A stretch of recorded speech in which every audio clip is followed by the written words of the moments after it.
Bonsoir à toutes et à tous, bienvenue dans Guinée Actualité. Pour commencer, c'est l'un des joyaux de la médecine guinéenne. L'hôpital national d'Oncaïl est appelé à servir au développement des futurs professionnels de santé, mais pas que. Il sert d'exemple et d'appui dans la prise en charge qualité des hôpitaux du pays. C'est ainsi qu'un accord de partenariat est scellé avec des universités locales pour des stages pratiques. L'enjeu va bien au-delà. Il s'agit de transmettre des valeurs du centre hospitalo-universitaire, développer les compétences et les préparer à servir efficacement selon les standards internationaux. Plus de détails avec Thierry Ousmane Diallo. Après avoir expérimenté avec succès un nouveau style de gestion hospitalier, le CHU d'Onka entame une phase d'ouverture pour impacter plus grandement le système de santé en offrant des opportunités de formation pratique aux étudiants dans un cadre repensé.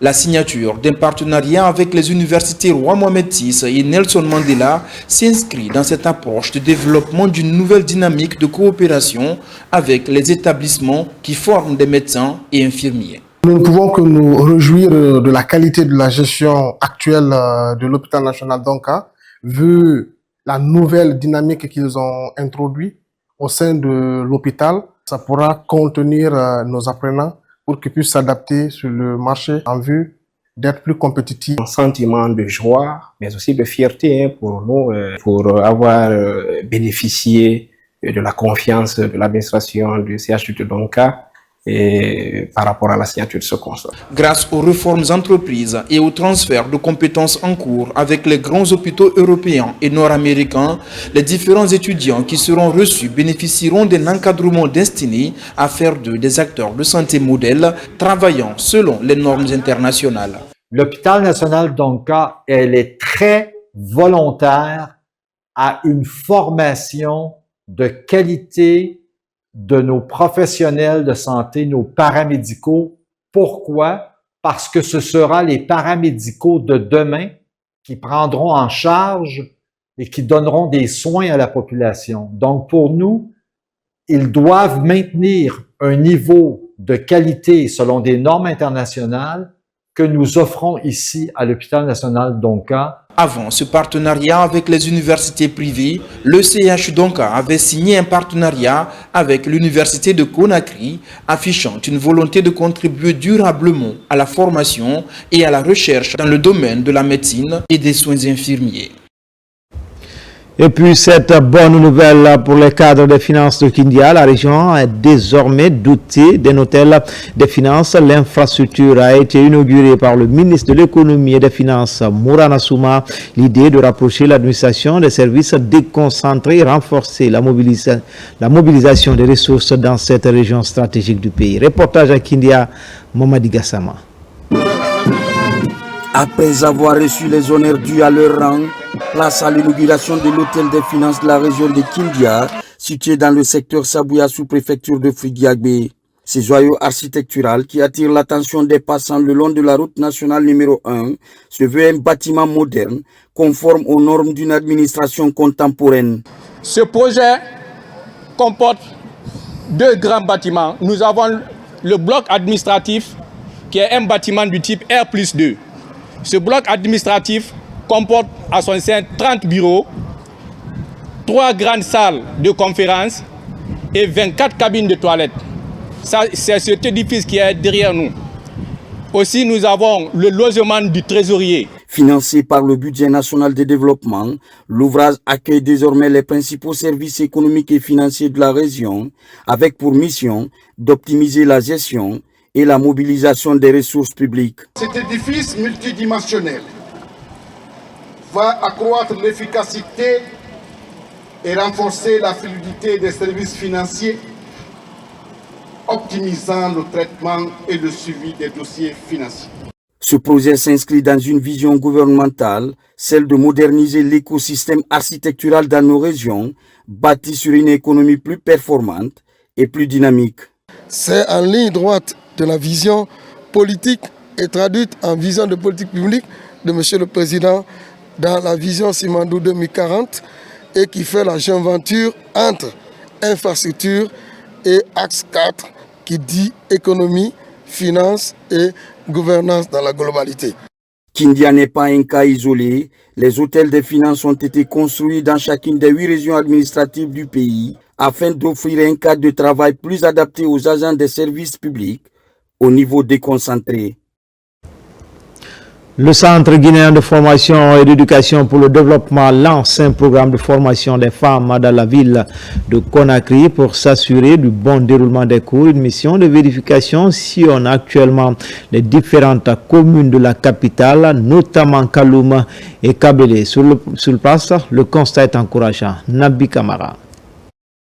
L'autonomisation des femmes au cœur des préoccupations du Centre guinéen de formation et d'éducation pour le développement, en abrégé CEGIFED. Dans cette dynamique, il a récemment initié une série de formations pratiques destinées aux apprenantes couvrant des domaines variés tels que la couture, l'alphabétisation, le stylisme, le modélisme, le perlage. Objectif affiché, évaluer les leaders communautaires ayant bénéficié du renforcement des capacités et favoriser le transfert des compétences au sein des communautés. L'objectif, c'est de venir évaluer un peu les capacités des relais communautaires parce qu'ils ont bénéficié des renforcements des capacités avec nous et les questions eux aussi de faire le transfert de compétences en passant des messages de sensibilisation auprès des filles et des femmes de leur commune, qui est la commune de Kabele.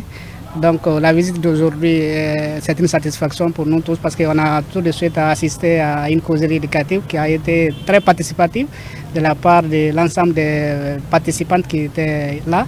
Et on a compris à travers des échanges aussi que les gens étaient intéressés. Cette série de formations s'inscrit dans le cadre de la mise en œuvre d'un projet conjoint piloté par le ministère de la Santé et de l'Hygiène publique et le ministère en charge de la promotion féminine, de l'enfance et des personnes vulnérables. Tout récemment, la mission conjointe qui s'est rendue à Kabele et à Kaloum a pu constater des visus, des avancées significatives dans les centres de formation des femmes. Il me semble que vraiment la formation et leur causerie éducative a porté fruit parce que les filles ont eu le courage de poser certaines questions sur la planification familiale et sur certaines questions sur les violences qu'elles subissent à longueur de journée. Et ça nous a regardé au nom de tout le département de trouver vraiment cela intéressant et qu'on trouve que aujourd'hui il n'y a plus de tabou dans la sexualité. L'ONG Segifed réaffirme sa volonté de multiplier ces genres de rencontres pour renforcer davantage l'autonomisation socio-économique et juridique des femmes de Guinée.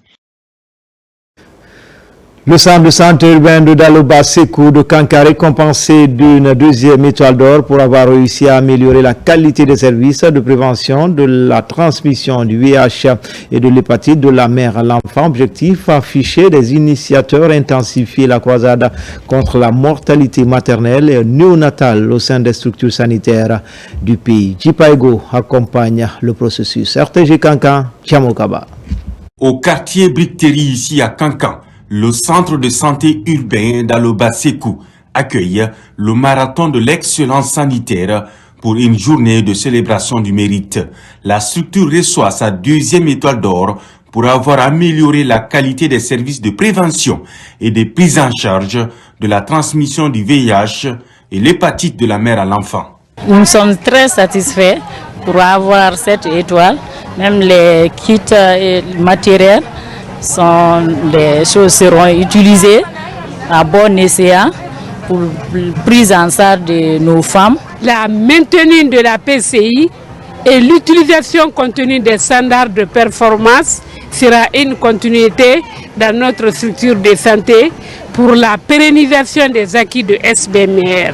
Sur le terrain, ce projet d'émulation est suivi par l'ONG JPAIGO en collaboration avec le programme national de lutte contre le sida. La gestion de la performance axée sur les standards et la récompense est l'approche soutenue par le Fonds mondial afin d'intensifier le combat contre la mortalité maternelle et infantile. Donc cette distinction vient à point nommé pour ce centre de santé qui a su mettre en œuvre une qualité dans les services et des prestations liées au VIH-Sida, surtout chez les femmes enceintes vivant avec le VIH. Ils doivent maintenir cette qualité-là et essayer même d'augmenter le niveau de la qualité des prestations. Nous vous rassurons que le centre sera suivi de près pour que ce standard-là soit maintenu au bénéfice des populations de Daloba Sékou. Pourquoi pas pour toute la commune de Cancan. Cette autre distinction incite d'autres établissements sanitaires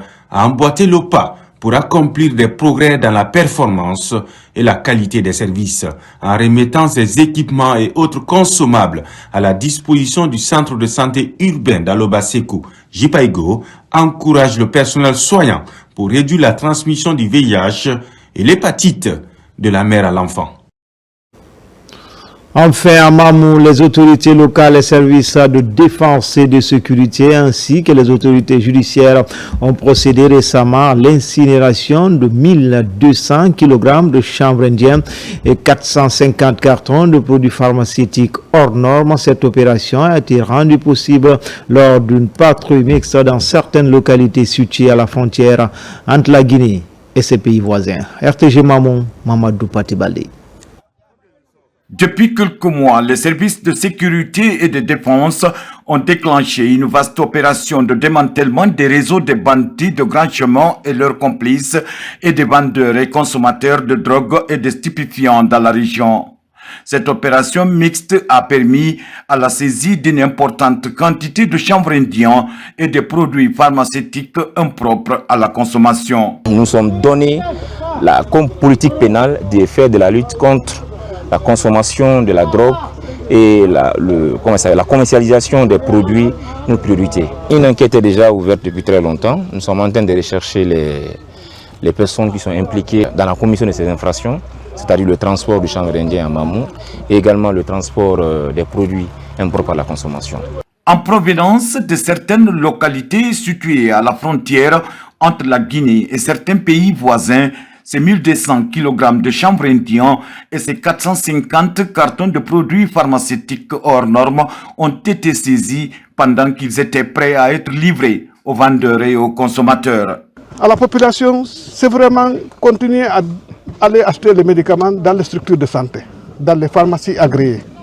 Le marché n'est pas fait pour les médicaments.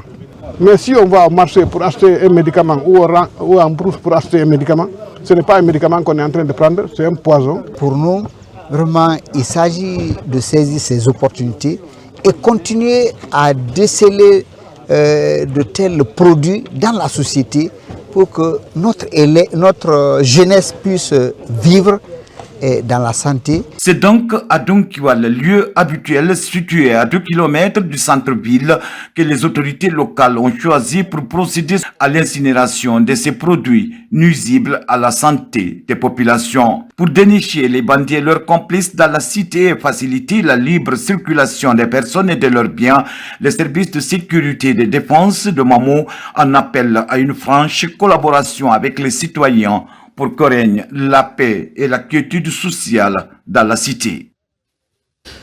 C'était tout pour les infos. Prochain rendez-vous avec l'actualité, c'est à 20h30. Bonne suite de programme sur les antennes de la télévision, dont la mission est de vous servir. À tout à l'heure, Inch'Allah.